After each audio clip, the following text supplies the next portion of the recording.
Hello, everyone. Welcome back to our channel. Karen here. I'm an intuitive starseed, energetic healer, BQH practitioner, channel medium, and remote spirit release practitioner. And tonight, here with my co-host, Tina. What up, girl? Hi everyone, my name is Tina. I'm a Beyond Quantum Healing practitioner, spirit releasement therapist, and intuitive empath. It's weird doing it backwards. I know. It's even weird doing it the other way too, because I always have to think about it. So yes, welcome. Did you say all of it? Yes? You said all your titles? Okay, great. Titles, yeah. Well, thank you for joining us tonight and hosting. Well, no, that's not true. I'm hosting. So we're here tonight. Wanting to get together to have a couple of things on the agenda. So we would like to talk about anointing oil too. Oh, okay. Anointing oil for one. How to what's it called? Connect with guides properly. I'll say properly, but in a more, because we're always evolving in how that works for us. So how we connect with guides. Anointing oil, like she said, the armor of God, as well as our nighttime prayer. And then any other Easter eggs that we're going to add there, because that's how we do. So before we get it on, please like and subscribe and comment down below to let us know that you're here. We made it to 445 subscribers. So thank you to everybody who is part of our family. It's really nice to see how much we've grown since the beginning and how less crickety it is when we talk. Crickety. I don't know about that.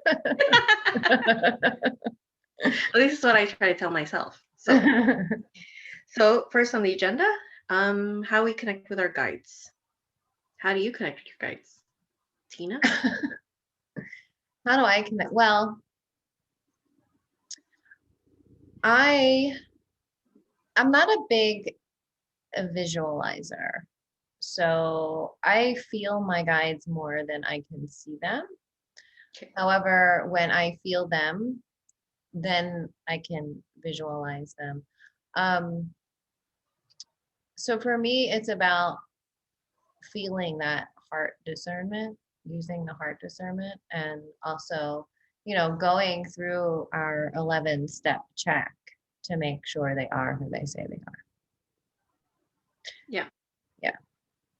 Because that's really important. So, asking, using the universal law of three, and not just doing it once, but an extra couple times. So we ask, are you of the highest Christed light?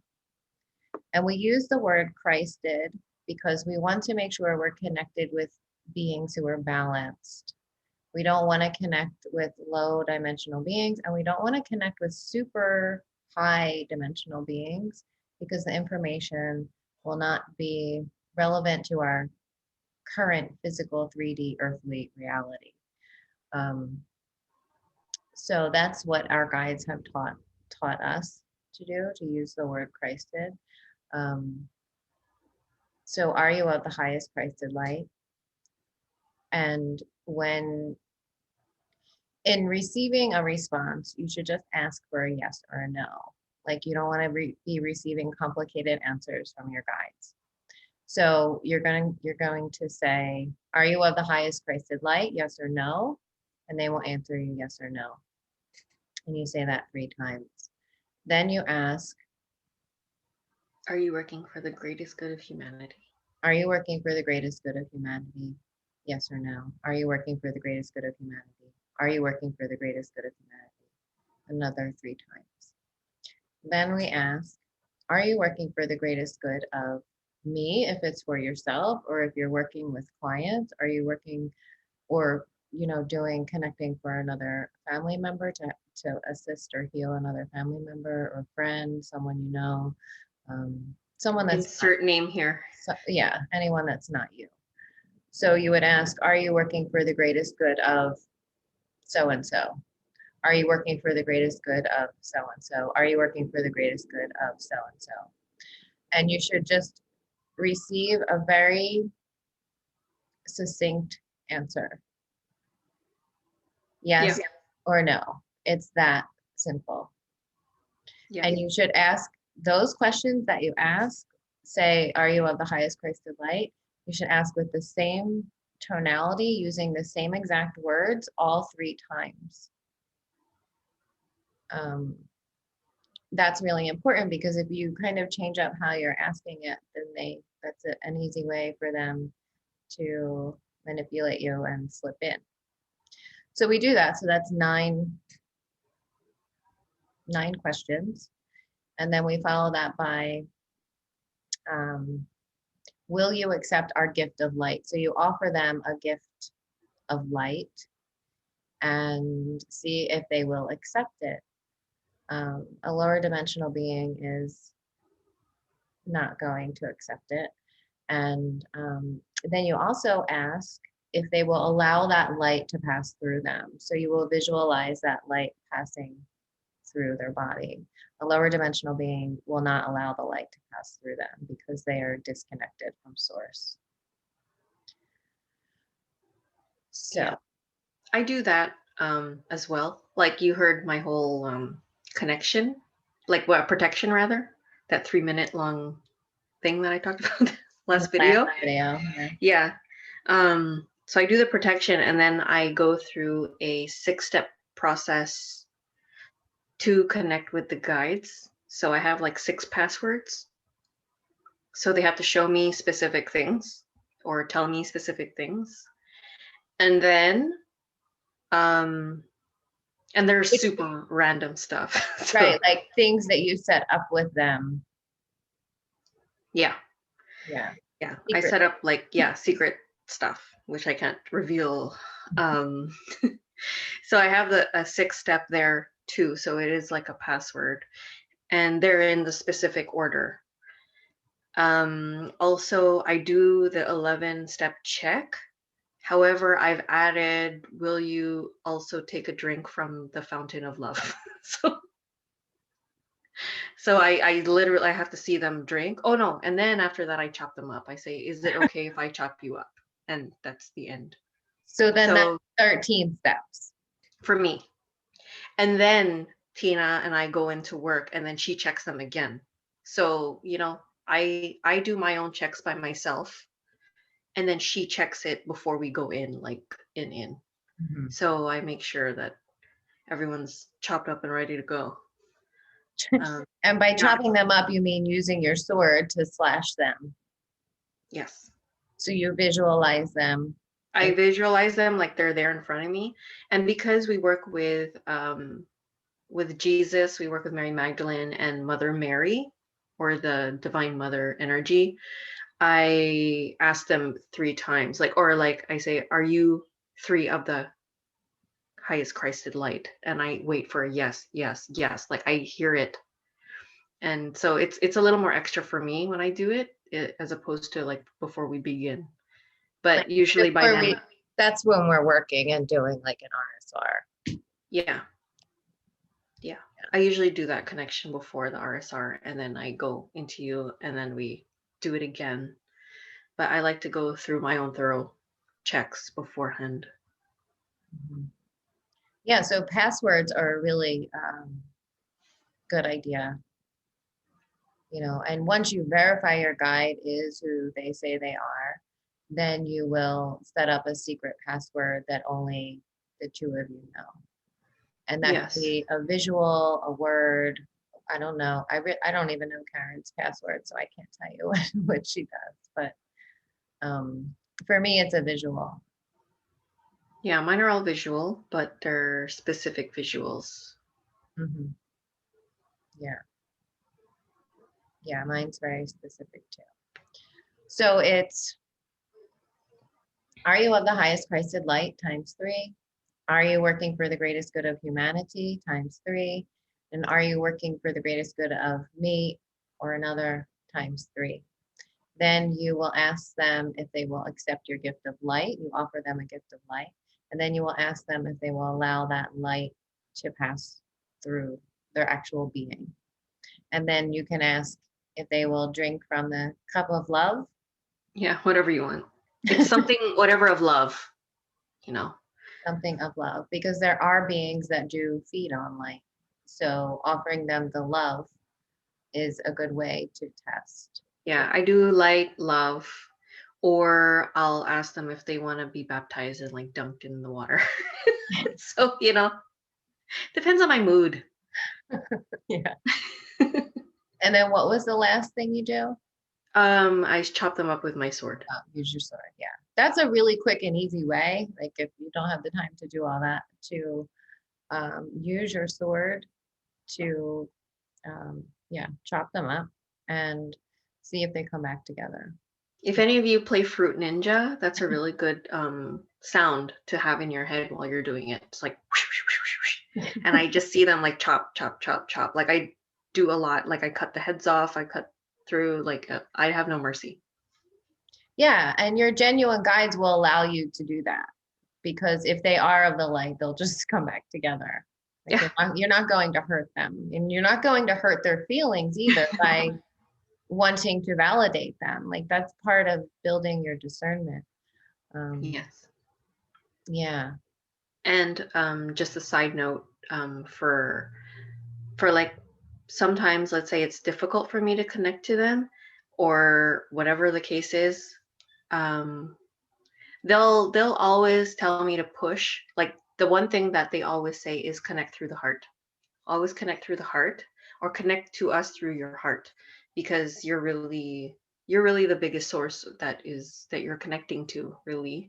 And then they are like secondary. So it's never going to be like I'm the one you got to connect to and that's it, that's all. It's just like connect through the heart, and then when you feel good on the inside, because like when you ask those questions, you're going to feel it if it's yes or no. Yeah. So, you have to feel through that, because if you hesitate, like close the door on them and start again.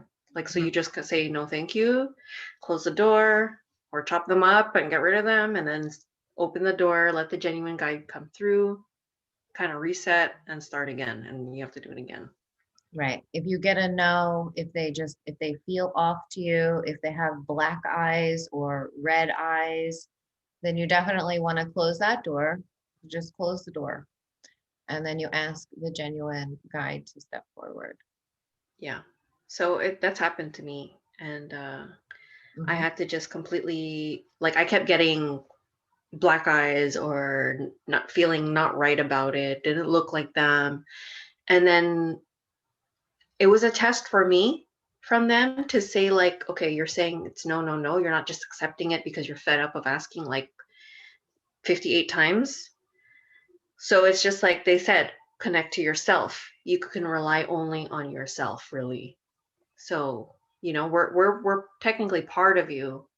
So like the genuine part of them is always part of us, but you are like the big piece of the puzzle. So it's never really fully outside of yourself, but to just have that support. So yeah, it's just easier for me now just to connect to myself and see how that feels. And then that way, when I know that I'm good on the inside, that they are who they say they are, but I still check them anyway. Like I'm still gonna go through it, but it's not as like strenuous where I go straight to them and then I don't know what I'm getting. Right. So you connect to yourself first. Always. That's really important. Really, really anchoring in, centering, connecting with yourself first. That's a really important step. So always doing that first and then connecting. I mean, because it can be kind of shifty connecting with things outside of yourself. You never know what you're going to get, especially right now. And your relationship with your guides is something that you have to build. Yes. It's Absolutely.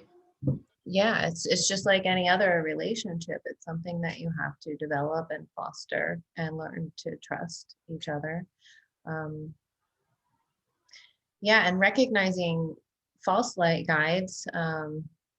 Like for example, I've talked about this before, but I had this a beautiful man, like human looking man, appeared to me once, and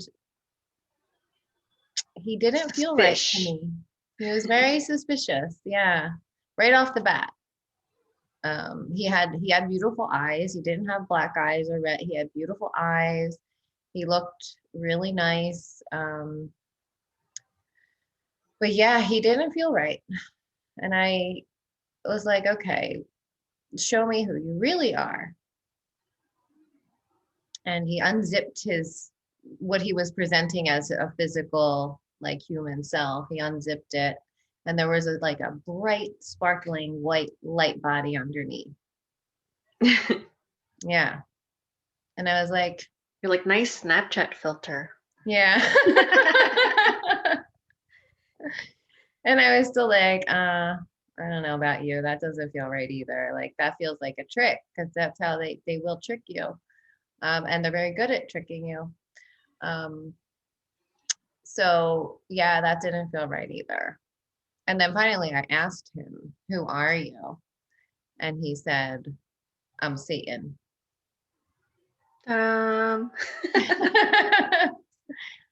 So yeah, the rest of that conversation just went, it felt like a recruitment, like he was coming to say, like, I'll make your life easier if you work for us. And I was just like, no, you'll never have me. Like I wasn't scared of him at all. And I didn't even really believe he was Satan at the time. I thought he was just using that word to scare me. But Usually they now, do, but I mean, I'm not saying it which, wasn't, but I mean, which probably was makes sense. him. But Yeah. But looking back, and knowing what I know now, I think he may have been like a representation of Satan, or what we call or satanic. reptile or whatever it is. Yeah, because Jessie,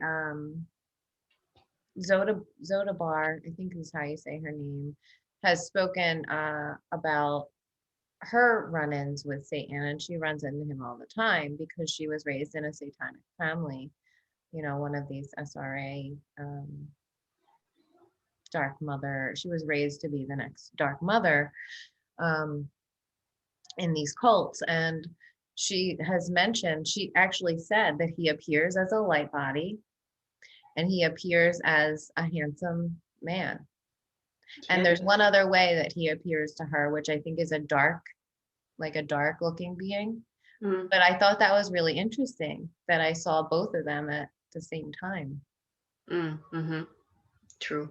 So it could have really been the entity called Satan. But anyway, the point is that they're tricky. They're very tricky, and you have to be careful, not to be fearful, not fearful, but careful. Because you have to understand how powerful we are. Like these entities, they work so hard to suppress us because they're so scared of us. That's the thing. They're so scared of us, or they wouldn't be working so hard to suppress us. Scared Right? of us, and they need us. And they need us. They need us. And they're scared. So they need us. So they're scared of us raising our consciousness. And that's why they're always trying to put a cap on our consciousness. Because once we ascend through the fourth dimension, they'll have no one left to feed on. And that terrifies them. They will be left to deal with all of their trauma and darkness. And they will have no one to feed from. They will literally, I can see them like right now, just Starving. like in hell. It would be hell for them. Yeah, starving. Exactly. Starving. And that would be their own hell for sure. So they need us. And that's one of the major things that really helped me like get over any kind of fear of them, was realizing just how hard they work to suppress us because they're afraid of us. They know how powerful we are, and they know that when we finally realize our own power, that they're dust, Right. That's it. So Yeah. So that's our thing for connecting with guides. And if you have any guides that you're currently working with, it would be a good idea to do these kinds of checks with them. Yeah, it's a good practice to get into and stick to it. Don't get lazy because, again, you don't know what you're asking to come into your space. Mhm. Yeah. Yeah, and realizing that, you know, something that has come up for me recently. I don't want to get on a big tangent here. I want to stick to the point, but you know, like the other day when I was talking about like Atlantis and Lemuria and the story that that woman brought through, you know, there's a lot of galactic history out there and a lot of people that see different things in Atlantis and Lemuria. And it really, or whatever, Orion Wars or Mars or, you know, whatever it is that's coming through as galactic history. What humans like try to do is create a linear timeline, you know, like for the history of Earth, because we like Right. things nice and neat and linear. Yeah. We It's want it to easy. make sense. Yeah. Yeah. But what's happening is that there's so like we are multidimensional, right? And there's so many different streams of consciousness.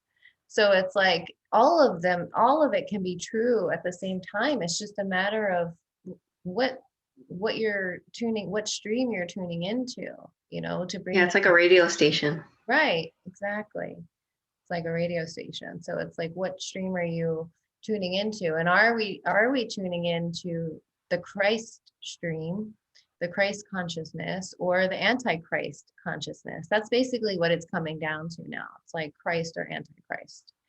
And we have to be careful to um to make sure we're tuning into the Christ consciousness stream. Um, yeah, I just wanted to add that real quick before we talk about the armor of God.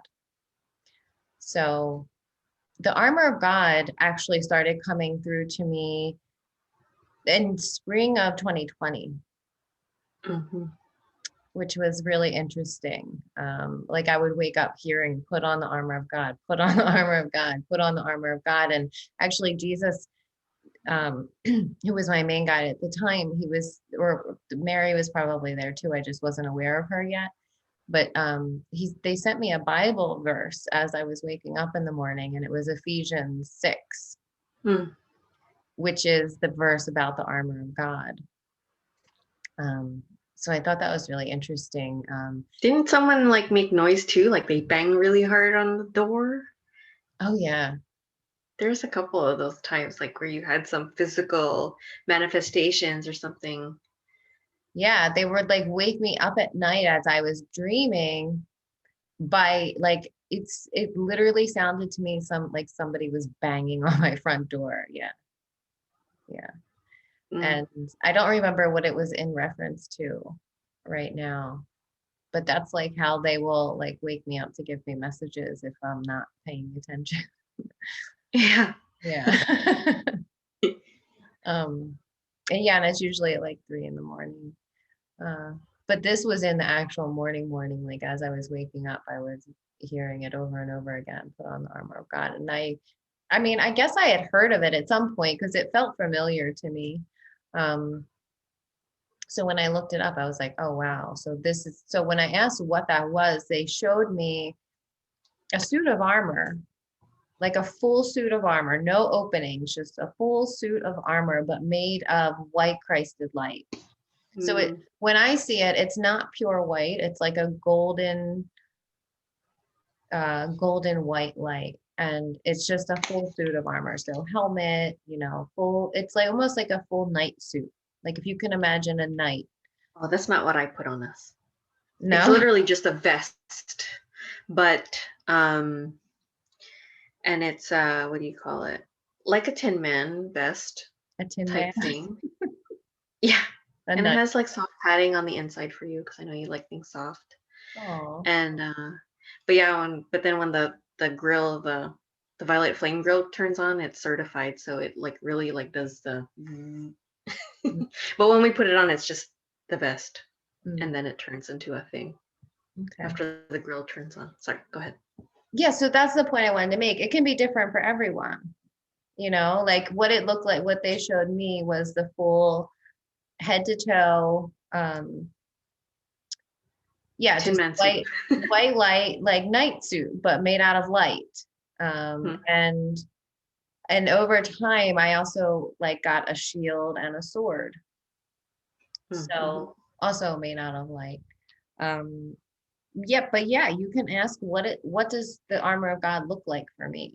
And just see what they show you, and then that's what it looks like for you. You don't have to use exactly what I use. Karen uses something completely different, and that's fine too.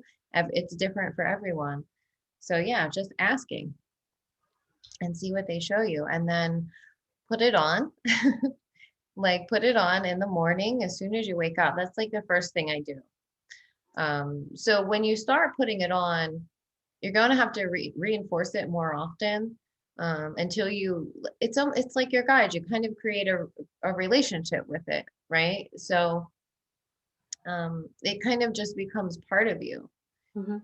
And so now, like, I don't need to like do the full visualization and make sure it's on. It's just there, and I just say I'm reinforcing my armor of God. So it's just about reinforcing it. But in the beginning, you want to make sure you have a full visual, just like you can like feel it coming over your body. Yeah. And another really fun thing, everybody has like light weapons. You can ask what your light weapon is and Mine's see a what spear. a spear. Yeah, some spear or something like that. It's pointy. Yeah. I have a like a laser gun that shoots light. And it's fun. The first time I asked, they showed me like a what's it called? Like a ball and chain thing, I was just like thinking in my head, ball and chain. like the barbarians use, like to Yeah, swing it. Yeah, that. But like when you hit somebody with it, it just like you explodes. explode. Mhm. Yeah. So yeah, armor of God it's really simple. You just have to ask what it looks like for you and continue to reinforce it. Once you put it on, just reinforce it as soon as you wake up in the morning before you go to bed at night. Mm-hmm. Anytime you think about it during the day or anytime you feel like there's energy infringing into your space, just reinforce your armor of God. Check. Yeah. Great. Next. Nighttime routine. Oh yeah. Karen, that's all you. You're good at that. Nighttime routine. Okay, well, like you want exactly what we say? Exactly. Start to finish. Okay. Please add in, because I don't think we do ours the same. So we usually say we do not consent to infringement upon our mind, body, soul, or consciousness across all time, space, and multi-dimensional realities. In our dreamscape, we will only travel to the higher dimensions. Because we have astral bodies, we command for our astral bodies to stay in our physical body. I say I ask to have restful sleep tonight. Um, what do I say? No.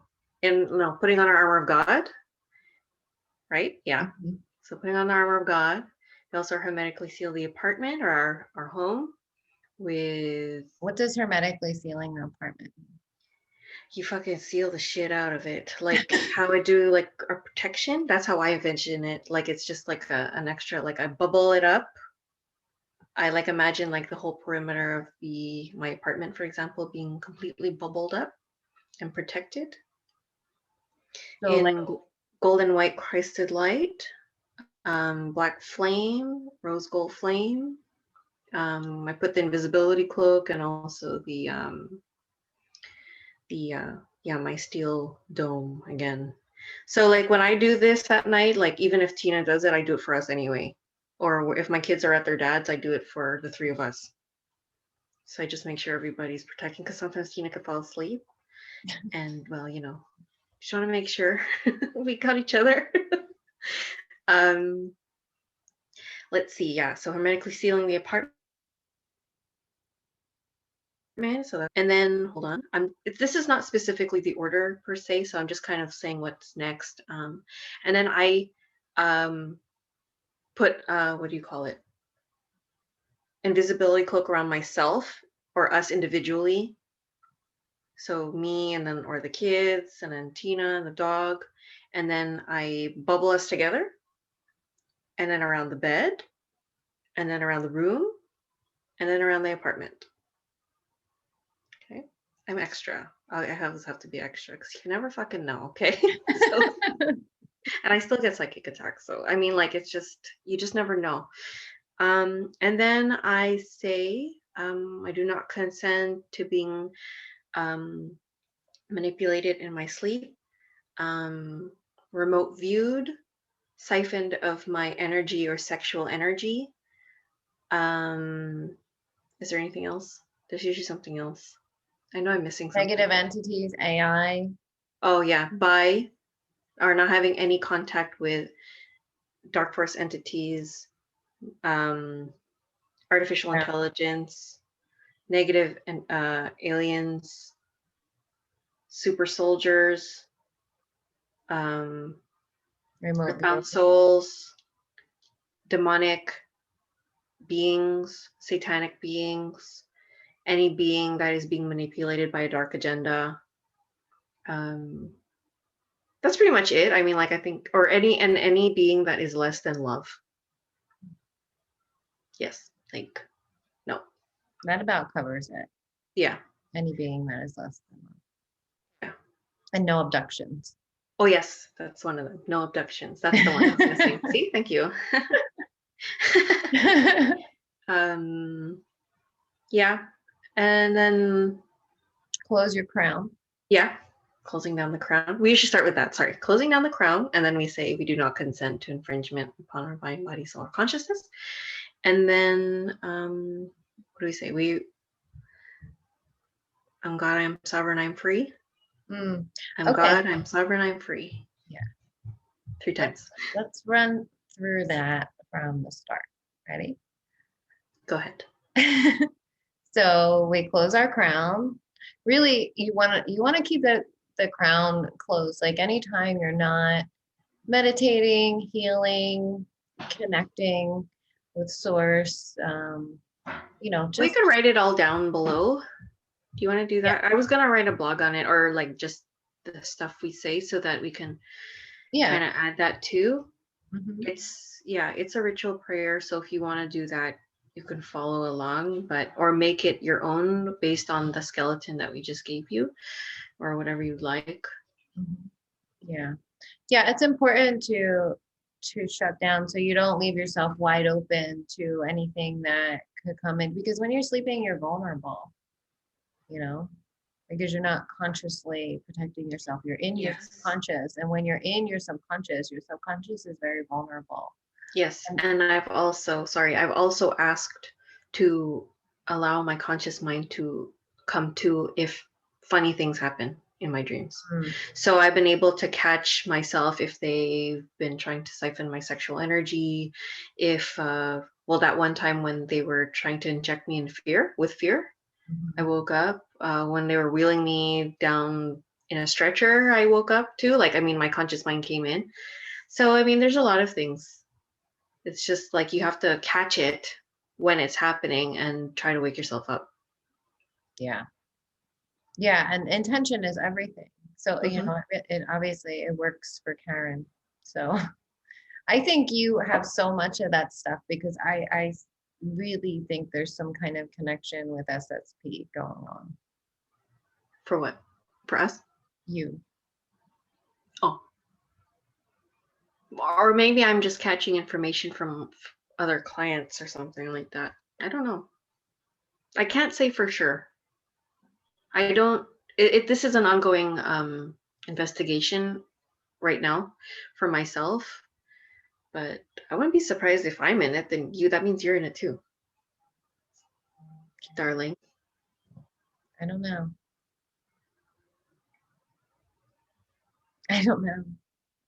I don't have a lot of the same, because I don't remember my dreams a lot. And, I was just remembering too that You know, when Yeah. I was a Don't they give you amnesia and shit anyway? right, Like, so you right. don't remember. Yeah, and when I was a child too, I remember like being in bed at night and being terrified. Terrified, like I could, now I know that I was like feeling things in my room. You know, children aren't terrified in their bed at night for no reason. It's not their imagination. You know, there's something, they're sensing something in there. Knowing now that I'm super sensitive, obviously I was sensing Oh, something. yeah. I was terrified too. Here's a little fun fact about myself. I slept in my parents' bedroom till I turned 13. I was terrified. Yeah, that's late, right? 13's a little late, babe. Yeah, I was scared. Huh. Scared. Terrified. Yeah. Yeah, I was scared too, but I kind of like loved scary movies, so I did watch them a lot, but there was something Maybe that about it. was to desensitize you or just to get you to not be that fearful, like kind of like a, what do you call it? What do you say? When you like face it to get over your fear? What's it Oh, called like again? aversion therapy. Yeah. Maybe. Yeah, well, I think too, I was really fascinated with the paranormal, is really Mm. what my fascination was. What that I was searching for, and horror movies was the only way I knew how to find some connection with it, Oh because no, mine was dial-up internet. it Mm. wasn't well, we GeoCities. didn't have the internet in the 80s, so it was like, you know, like Nightmare on Elm Street for me. Oh hell no. Or vampires. I was kind of like obsessed with vampires. And I used to, I do remember a few things. I remember waking up as a child and seeing spiders on my ceiling and being absolutely See, they terrified. probably like scaring the shit out of you right there. Like Right, terror. right. So that I would shut down my ability. Yeah, or dissociate or make a subpersonality and grab you for 20 years, put you right back. Right. Yeah. So anyway, sorry, we went off. Sorry, Maureen. We went on a tangent there. Um, so yeah, we will write all of that down. So we close the crown. I do not consent to infringement upon my mind, body, soul, or consciousness across all of time and space and multidimensional reality in my dreamscape and while traveling. I will only travel. I will not travel, but if I do, See, we gotta like write the I will edit because only travel to the higher dimensions above 5D. yeah, for real. Yeah. That's what I say. Um, yeah. And yeah, and then reinforcing your armor of God, your bubble of protection, um, you know, protecting your children, your pets, then you can protect your house or apartment. Um, Even more so than a bubble, because I live in an apartment that's connected to other people, I seal mine with light. So, you know, floor, ceiling, walls, four walls, Maury, seal. I do that for you. Yeah. Um, so sealing your space, putting the bubble around it, putting an invisibility cloak. Invisibility cloaks work. Yeah. They really work. Yeah. I tell my kids like before when we get to school to put their invisibility cloak on for the day.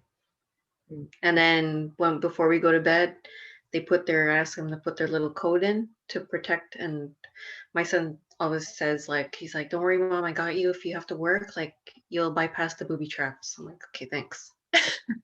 Kids are the best for this stuff. You guys, everybody should teach their kids how to protect themselves. Their imaginations are amazing and they believe it, you know, and they're so creative. They come up with awesome contraptions, you know, Yeah.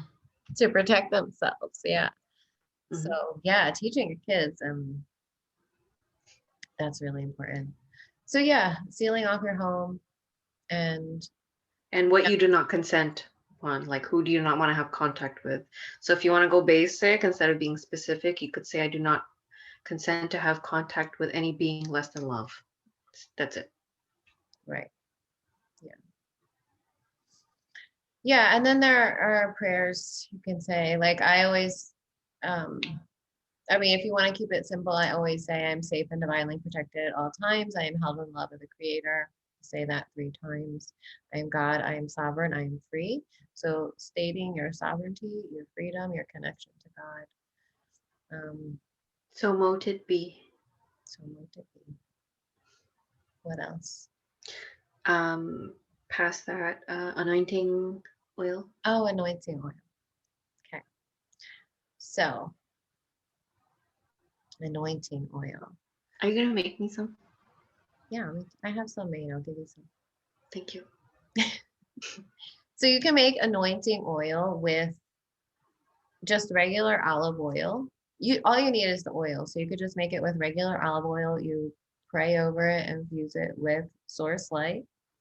And you specify that oil just for anointing.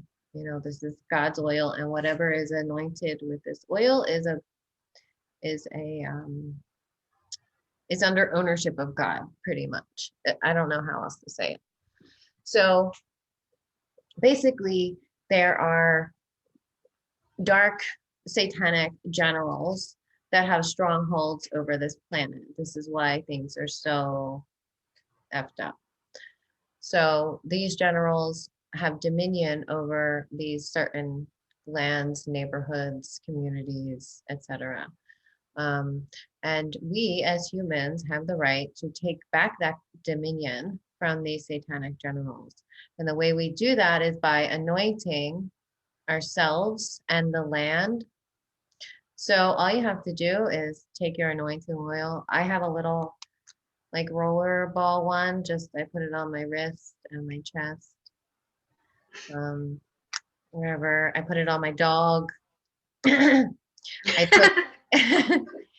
put the first time I put it on him, he like shook like he was releasing something. Whoa, Hmm. that's great. And how was he after? Much better. Amazing. Yeah. Yeah. So you take a couple drops, anoint the ground and around your house. Do you put it on his paws? I didn't, but that's a great idea. Yeah. So you can just use regular oil, but to even increase the vibration more, you can put in a little bit of frankincense and myrrh essential oils, which I did, and it smells amazing. It smells so good. Yeah. And then, anoint around your home, claim back dominion over your home. This is God's property. You can, just put a couple of drops on the land in your neighborhood and claim back this neighborhood as property. I need to make a whole list of things I need to order to your place when I come. What do you have to order? Well, I would like to have some more essential oils to bring home because it's too expensive to ship it here. So Yeah. that. Yeah. And like Karen was saying, you can put it on your dogs, your pets, your children. And another amazing tip is to put it on your shoes. So put a couple drops on the bottom of your shoes, on your car tires. Yes, that's what I want to do too. Yeah. Anywhere you walk or drive, you will be claiming back dominion over that land. Perfect. That's perfect for my road trip back home. Yes. Yeah, I'm going to take all of like South Jersey all the way north, all of New York, upstate New York, and then up to Quebec and northward. Right. 777 kilometers. Wow. Dominion. That's like 500 miles, I think, if you calculate. Right. So if we all did this across the globe, if we all took back dominion in the name of God, like these generals will have to leave. Yeah, and plus we're going to go to the Poconos too, so take that. Oh, we should drive around Chester. Should we? I don't know. Well, they have a real stronghold there. So yeah, maybe we'll Yeah, just we shoot you just along have to the drop like throw some salad, just like salad edges. dressing. We're like, bye. Shooting along the edges. Yeah, I mean, it's not like you have to soak your shoes or tires in the oil. It's just It's the it's the intention. intention. The oil is just a tool. It's your intention. But yeah, um, yeah, that's it. I mean, it's really that simple.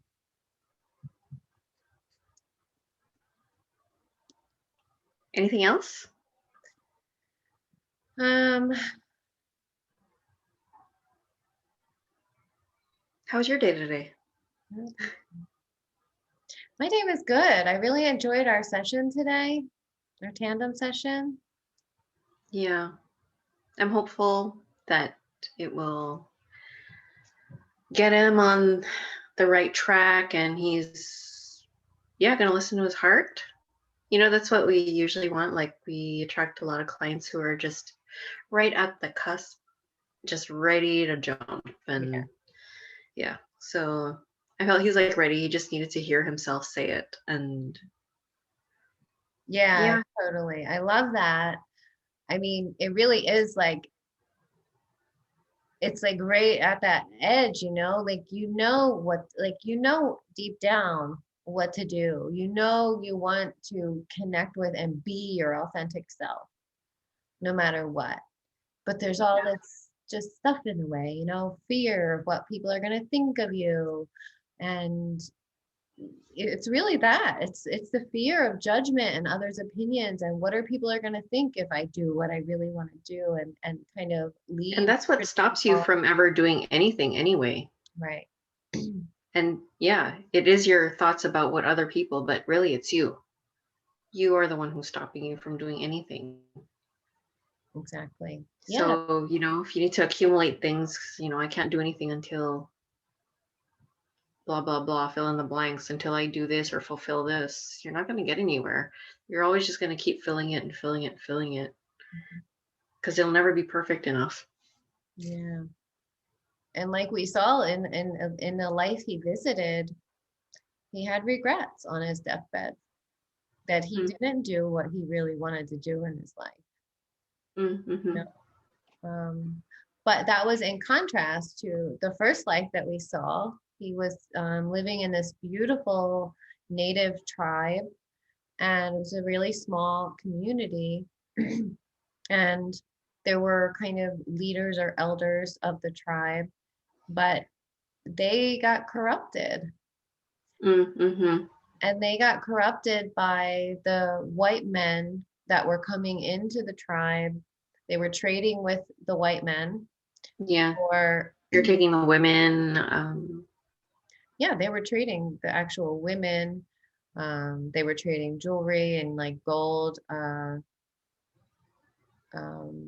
forget what else, but anyway, they were giving these over to the white men for whiskey. Funny you mentioned that. I talked about whiskey yesterday. Remember? Mm-hmm. When you said whiskey, I was like, that's specific. Yeah. Um, and so the man that was experiencing the life, he wasn't an elder, he was younger, but he was fully connected. He was fully connected to his truest self, to God. And he could feel danger coming, but no one in the tribe would listen to him. Right. Even the leaders wouldn't listen to him because they didn't want to give up the things they were getting from the white men. They didn't want to give up the whiskey. They had become corrupted, once fully connected and trusting their intuition, and now corrupted by things that the white men brought in. So they weren't listening to him. No one in the tribe was listening to him. And you could feel him feeling this, like these men, like he knew they were coming and he could feel the destruction coming. And Yeah. yeah, it was intense. Like I could feel him feeling the intensity of it. Mm-hmm. Like, oh my God, so now he's completely alone in this tribe. He knows the white men are coming to destroy them, but no one will And listen to yeah, him. he just has to let it happen, or he had to escape, right? He escaped it, and it totally took over. Yeah, he had two choices. He could either stay there and go down with them, or he could go on his own. And the only way to get away was to cross this river. In order to cross this river, he had to like Jump, climb the like, trees yeah, that like went over the river. So he had to make a brave decision, you know? And it was, am I going to stay in for the sake of staying and not listening to my inner voice? which Or is pretty much where a lot of us are. It's just like, when you have your old life that you want to let go of, you have to make a choice. Do I want to stay here because it's comfortable, or because, or am I going to make a drastic change where I know I'm supposed to be, or because I'm following that inner wisdom inside? yeah, yeah, it was very parallel to modern day and how a lot of us are living this way, you know? Yeah. Like if you think about the two, it's like the two timelines. It's like inorganic versus organic timeline. Are you going to stay in this organic timeline because we see the destruction coming, right? And are you Yeah. going to stay there, or are you going to follow your true authentic self and your connection? Um, that's always the choice, right? Yeah. It's like the ultimate choice that we all have to make. And he did in that life. He followed that knowing, that connection, and he made it to the other side of that river. Um, and he lived the rest of his life alone, wandering on the land, but he knew how to take care of himself. He ate the root vegetables and berries in the summer, and um, knew, how to take care of himself until he was ready to go. And he didn't. Well, yeah, he was totally guided because he permitted himself to go where he followed his heart completely. Exactly. And that's what happens when you really tune into yourself and follow your heart. You will always be safe and loved and protected and guided. Like you will never be left to just, you know, Mm. like you will always be okay. You will always be okay. Yeah. Yes. That's where I'm at now. Trusting. Yeah. Trusting the other side of the river. Yeah, totally.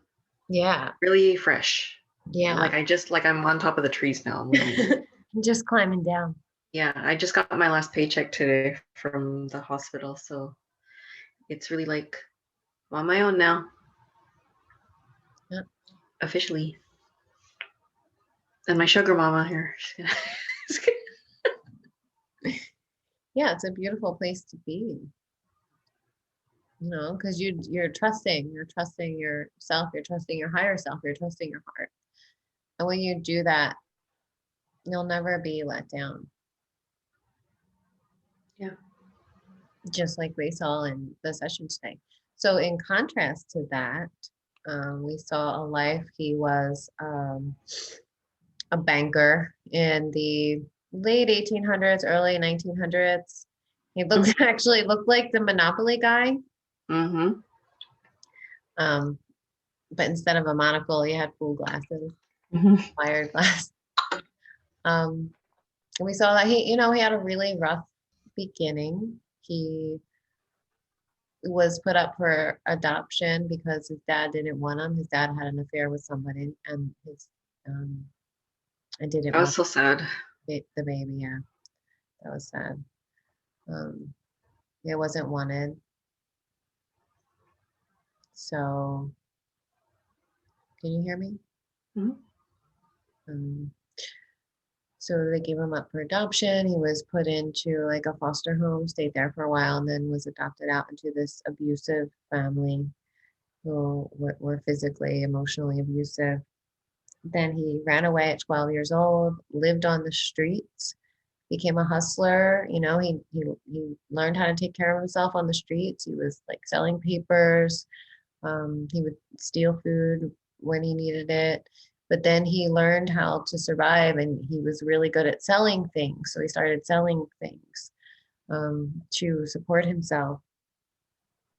And he ultimately ended up, because he was good at selling things, and not just selling, but reading people. Mm-hmm. That was a big part of it. Learning how to read people, and kind of like he talked about, like being a chameleon Mm-hmm. and fitting in with like whoever you're with, like learning how to read them and fit in with them. So that's how he was kind of able to manipulate them and sell them loans that, It literally is just survival, yeah, you know. absolutely. You have to be a chameleon and manipulate. You Well, can't be right, yourself.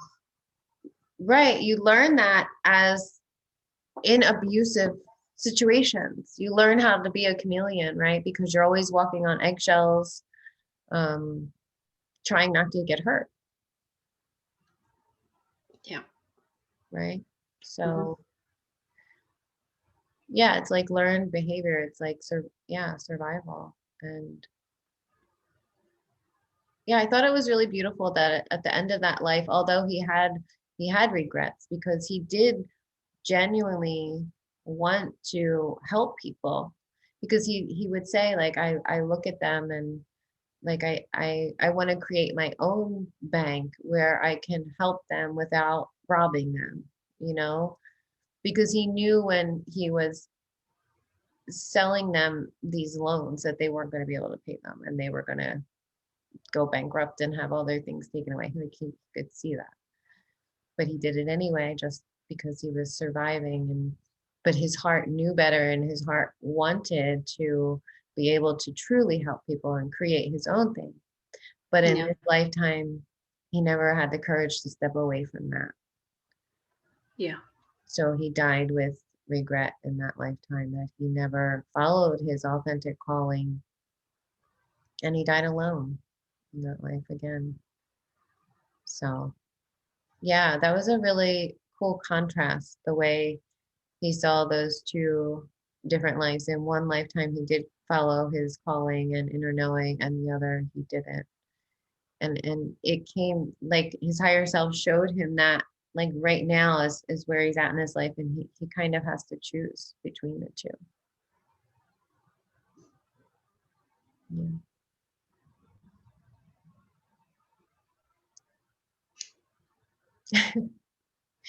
And I thought that life that you saw, which we don't know if it's actually a life or a metaphor for, Well, we landed pretty much in the same kind of setting with the when he said river, because like what happened was I was just like, yeah, I heard just water. So when he said river, I was like, yeah, we're here. I'm here too. But I was curious to see what he saw. But yeah, he was just like a young child.